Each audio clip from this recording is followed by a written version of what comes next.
தமிழர்களின் பாரம்பரிய விளையாட்டான ஜல்லிக்கட்டுக்கு உச்சநீதிமன்றம் தடை விதித்திருக்கும் சூழலில் தடையை மீறி கடலூரில் ஜல்லிக்கட்டு போட்டி நடத்தப்பட்டது.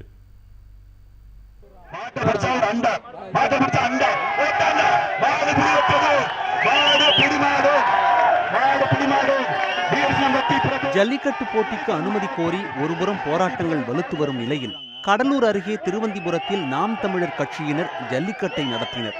தரிசு நிலத்தில் வாடிவாசல் அமைத்து ஜல்லிக்கட்டு காளைகளை அவிழ்த்து விட்டனர். அதனை களத்தில் திரண்டிருந்த இளைஞர்கள் ஆர்வமுடன் அடக்கி பரிசுகளை பெற்றனர்.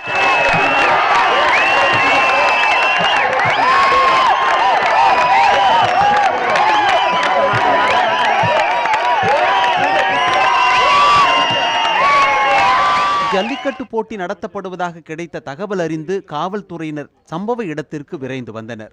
ஜல்லிக்கட்டு போட்டியை நடத்திய நிகழ்ச்சி ஒருங்கிணைப்பாளர்கள் 24 பேரை கைது செய்ததுடன் ஜல்லிக்கட்டுக்கு பயன்படுத்தப்பட்ட 4 காளைகளையும் பறிமுதல் செய்தனர்.